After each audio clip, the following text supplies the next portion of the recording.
experimenting with video. And our video stream goes across Livestream, and livestream.com is where you will find us, and you can watch us. So this is what I'm asking all you followers and all you listeners and all my friends out there to do. If you got a computer or if you've got a mobile device, you either log on to livestream.com or to download the Livestream app to your mobile device.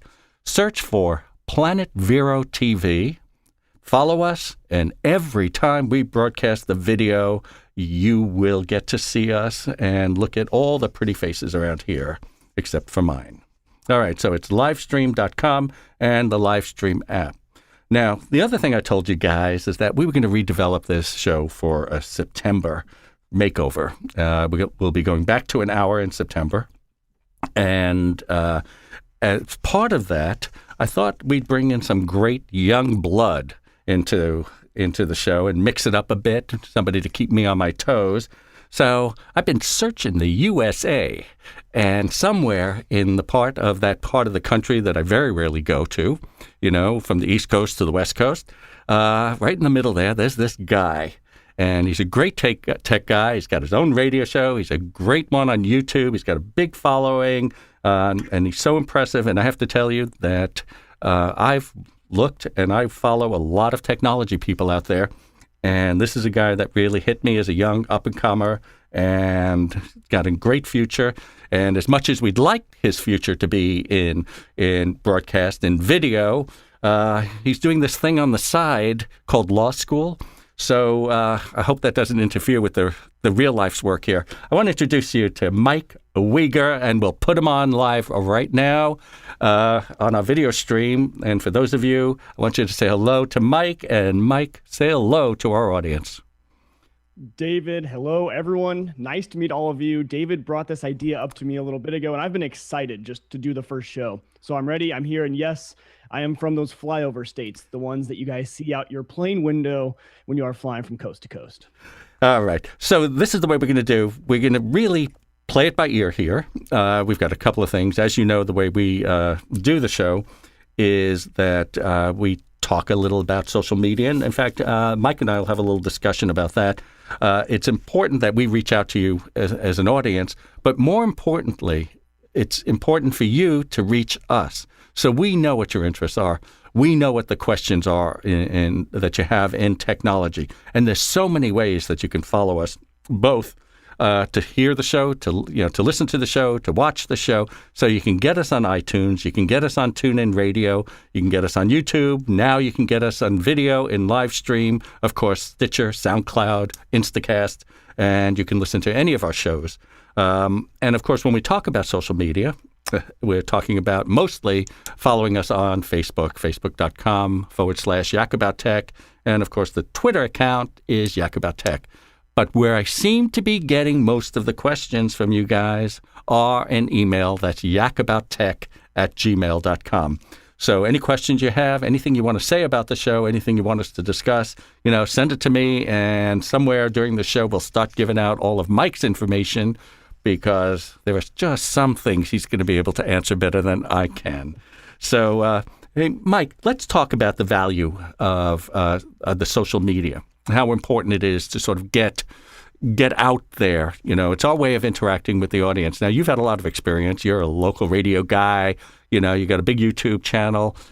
How are you reaching your audience to interact with them? Yeah, you're so right. Social media is huge. And if you think back just a few years ago when things like Facebook and Twitter weren't around, you were having to pay for actual ads in newspapers or doing, telemarketing, things to get the word out about you. And now we can just sign up for a simple social media page. And I really like to interact with my listeners and viewers in a way that allows them to kind of engage in the social media, if that makes sense. So I don't just post when I'm going live or my video or anything like that. I like to get them involved in the conversation. So asking them questions, offering a Q&A. So using social media in a way that allows them to actually interact with the host is a lot of fun. And I enjoy it, and I think they enjoy it. And those are some of the people that I like to interact with on Twitter myself, is people I watch on TV or on radio who interact with their social media audience. it's huge. It adds that element of it adds that connection, that human connection that you really wouldn't get otherwise. It's great. You know, you also do something. You did something clever, like I did. One of your YouTube channels, I believe, is Open Mic Night, which is very clever, like Yak About Tech. So I think that's why we really had that in common. That's why we're going to be great. To play off the name, it's always a creative, fun way to have your title. So tell us about Open Mic Night. Why did you develop it? What was the purpose of it? Yeah, so Open Mic started about a year ago, and I was a huge fan of Leo Laporte over on the Twit network. And I liked how he was always live. I liked how there was a chat room. And so my first 2 streams were actually just me getting in front of my webcam saying, guys, come over here and ask me any tech question you have. And of course, when you're a new guy and this is your first stream, I had like maybe 1 person. And so it was a very awkward. I just sat there and didn't really know what to do. And so after that, I was like, I kind of want to develop this into an actual show, make it a podcast. And so over the last year, it's gone through a lot of changes. We've tried different segments. Now I have a co-host from Colin Ball. And what I do is I like to focus extremely tight on Apple. I used to do just general tech. And then I found out, my focus, my expertise is all Apple. And so I said, that is why I need to do my show all about Apple. And so it's an Apple podcast. We do segments where we talk about Apple history. We talk about the news. We do tips and tricks. Everything that involves Apple, Colin and I will cover. And it's also a live show, kind of like this is. And we have a chat room on our website. So people can come join the chat room during the show and they can talk back to me. They can give me comments. They can ask questions. So it kind of combined a podcast and a Q&A live stream all into one. And that's what we do. And tell us the times and how people can come and watch it. Yeah, it's Tuesday nights, and that's 7 p.m. Central Time, which is 8 p.m. Eastern, over at omnpodcast.com for Open Mic Night. So omnpodcast.com. And if you want to follow me on Twitter, it's Uyghur Tech, Wieger Tech. And everything else is just, you can find it on the webpage. On that OMN podcast webpage, everything's there. We're live again on Tuesday nights. So it's a lot of fun. So that's great. So we're hoping to steal a lot of your time and get you to play with us as well. That sounds great. I can sit behind a microphone for however long I need to. I love it. So to the audience, so one of the things that we're playing with right now, Mike and I were discussing yesterday, is that when we go to the hour format, back to the hour format, how we were going to segment the hour into probably quarters, and because we have a tendency when we were doing the hour, and many of you know I always concentrated on the second half hour in the interview, and I'd like to bring some really relevant interviews to the audience. So we're going to really work on really what that hour and how much information we can bring to the audience, and really how exciting. But one of the things that we did for a while, I think, Wayne, you remember, was that we used to have a really great guy on from the West Coast, who, whenever he had time, he was always traveling. He's one of the big creative directors of the one of the big advertising agencies. And he developed a game for us to play that was sort of, when we first started I didn't realize the impact it was going to have on the audience. And it was called App or Yak. And the concept was, in this day and age where everybody is mobile and everybody is downloading apps, and some of them are really interesting and out there and odd, that he came up with a concept called App or Yak, and he would describe 2 actual apps that exist and one that was made up. And it's one of the fun things we may bring back. Maybe Mike and I will work on it at some point. But off of that, Mike had another interesting idea. Why don't you tell us about an idea that's very similar that I think people would like to do? Actually, Mike, hold it for 1 second. You know what I want to do? I want to take us to a break now, so I'm not interrupting the conversation.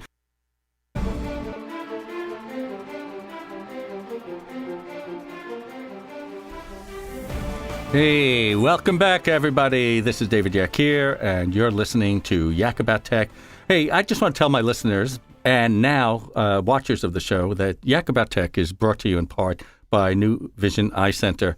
And you know, guys, this is one of the sponsors I really like because if you really care about your eyes, these are the guys you got to go to. And, I certainly wouldn't trust mine to anybody else. So New Vision Eye Center, people, stop by and really take care of your eyes. All right, we've got Mike back with us, and we're going to chit-chat for a while about some of the ideas that, and maybe we can get the audience to respond to this, some of the ideas we're playing with for the new show. Most of the time, we always have a news segment, and maybe we'll get to some news in a bit. But some of the things we're planning, you had a really nice jump off from the App or Yak that you were telling me about that I think would be a fun game, especially when we can get some interaction now that we're live on video. Yeah, building off of that, I was thinking about doing a startup or not up. So startup or not up. So in technology, obviously, there are a lot of fun startups, technology companies that are just now growing. They have a great idea and they're trying to get it off the ground, raise some money, and actually get the company going. So what I thought we'd do is the same sort of idea. I will pick three. I'll give you three. Two of them are real. One of them is not. And you have to just make a guess on which one is not the real startup. And then I'll just give you a quick little 2-sentence synopsis on what the two actual startups are doing with technology. Oh, great. Do you think we'll have one ready? Yeah, I have one ready right now if you want to. What is our timing on this? You know something? Let's hold it. Let's hold it for a second because I want to get to some of the interesting news things that I want to talk about this week. One of the things that really caught my attention, and this, by the way, this is a perfect place, Mike, we need to think about, is providing graphics for our visual listeners now. So because, we used to go through, whenever I would discuss technology, I had to over-discuss it, describe it because our viewers couldn't see it. And then go back, of course, to the to YouTube and do a recording of the actual software to explain things to people. But now that we are on a visual medium, it would be great if we actually brought in so we can show the graphics to show people what we're talking about. Agree. So here's a perfect example. I actually had the graphic for this, but Wayne told me it was too low resolution and it wouldn't play out on our system. But it took place in Utah Valley University, and it had a picture of the stairs that was designed to be equal parts art and equal parts function. So what they did was create three pathways, right? One, it was divided into three sections. One was for walking, and one was for texting, and one was for running. And the fact that they had a texting aisle to walk up and down the stairs, I thought was really, truly a texting lane, as they called it. I thought it was really unique. Right. We need this at my university. Everyone around is doing one of those three things. So it'd be perfect if we could segment them because you're always doing the bob and weave through the alley as trying to get around people. Yeah, I just think it's so interesting because every once in a while you do, especially from my point of view, having been around a lot longer than you, Mike, and you see there are identifying signs of how times have really changed, and that is something, it seems simple, but the reason it caught my eye is in my lifetime until now, it's something I would never have thought had happened where because we text, we're not watching where we're going, we'd actually have to have a texting lane, which I guess in our era would be equivalent to the right-hand lane on a highway where you can go slow and you can go slow in that lane, if you're not a great driver. All right. Something else that caught me a bit.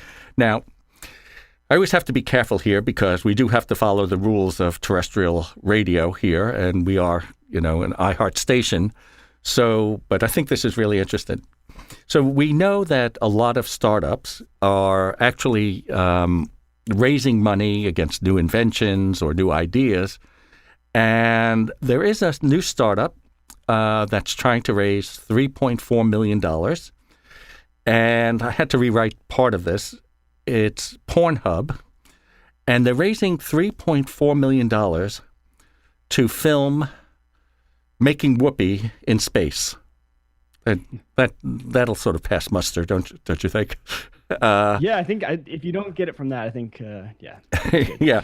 But I don't know what else you say on the radio about it. yeah, and I thought it was really interesting because, the idea of space now sort of reaching, again, it's one of those things, when you grow up and, you think of space, you think of NASA and, all that. And now regular businesses, and of course, businesses like the porn industry, which seems to be the first in every new technology when it becomes available. I think it was the porn industry that made VHS tapes, what they are today. And also, a lot of people attribute a lot of the latest technology we use on the internet. They say thank you to the porn industry for really pushing the limits of tech. And now they're doing something else in space. So I think that's really interesting. So, here's another one I wish I had the video for. Maybe I'll bring it next week. We'll show it next week. I'll talk about it again because this is something you've got to see. I don't know. There seems to be a new thing happening in all the big cities. It's called the silent disco. And what it is that there'll be block parties where they take over a few blocks outdoors, and there'll be a DJ. But the DJ, everybody dancing is wearing headphones. So everybody is there's not any sound coming from the thousands of people dancing in the streets, right? They're all wearing headphones, and there's a DJ, and everybody is just like you would expect in a club, moving, sweating, getting down, and all that, and there's not a peep. Right. My generation is so sad. When I hear stories like this, I'm like, okay, come on, people. When you leave the house, you are going to interact with people. And now I already get frustrated with people walking around with headphones on when, we could be talking, we could be having a conversation. But no, now we're actually going to a place to dance by ourselves with our own music. It's just, I don't know. Some of these stories just get to me. They irk me a little bit. It's interesting. And Wayne will attest to this. And of course, Sally would be jumping right in here right now to hear somebody your age talking, describing your generation, because we often hear it. We have a more mature market here. We like to say we have a wiser and more mature market. And to have a point of view from someone of your generation is really interesting and would be very interesting perspective for our listeners. So the idea that you think that we're not relating enough, because that's our biggest complaint, is don't people actually, converse? Don't they carry on conversations? And another element that's so interesting, and I think we're all becoming sort of guilty of it. There was a time when we used to actually make phone calls to people. And that was the great promise of cell phones, is that we had the ability to actually talk to people any place, anywhere. But I'm finding if we look at our bills and we look at how many air minutes we use on cell phone, and then we look at how much we text, that we would find that texting must be sort of 80% of our use, besides our data usage and going on the web and all that. But certainly our texting must override the amount of actual talking communication we do. And I'm subject to that also. I don't know about you, Mike, but I find that I go, I'd rather just say what I have to say. I'll text it in order to avoid the entire conversation. Exactly. Well, and there's a time and a place for texting, and it's short, it's quick, it's useful in a situation where maybe you're at work and you can't be on the phone. Sending out a text message is great, but this kind of relates directly into you guys starting to do video at the radio station, because there's something about having that face-to-face, even if it's via a webcam and the internet, you are still seeing the person's face and having a conversation. And I think that's why our generation has moved towards, texting and not liking that sort of stuff, but we've also moved towards loving video. Look how big YouTube is. It's because we still like to have that interaction. So as a human species, we're not losing the desire to have that face-to-face conversation. We're just getting it in other means. So, when you talk about doing video for the radio station, I think that's great, because now your viewers and listeners can have a whole new way of interacting with the show. Watching a show is very different than listening. You get a whole different perspective. So you guys want to communicate as well. You just want to do it your way, because as technology changes. And I do remember, and this goes way back, because I think we only have about a minute and a half left, is my grandparents yelling at my parents about yes, you call, but what good is that to me? Why don't you stop by? So it's sort of all relative here, that type of thing. It's sort of, each generation is complaining about the next generation and how they do things. As your generation, I believe you're recently married. Congratulations. Yep. Thank you. And when kids come by, and I guess that'll be sometime after law school, that you'll be looking at them growing up and saying that, I don't understand the way you kids do things. All right. So let's get... I'm sure I will. Let's get just one more thing here, and then we'll sort of take our leave. I just want to tell you, Hotel Tonight, which is one of my favorite apps when you travel a lot, and you sort of just look at 12 o'clock in the afternoon, you can get a hotel for like $20, someplace if you can wait to the last minute. They're doing something with weekend escapes, and if you can wait to the last minute and you want to get away, this is really great. I'm really thrilled about this, and I can't wait to use it. But go to Hotel Tonight and look for your great weekend getaway. I think, if something costs $1,000, you can probably get it for like $150 at the last minute. Anyway, I want to thank Mike. I so look forward to us working together and doing the show together. And to everybody else, we will see you next week on Yak About Tech.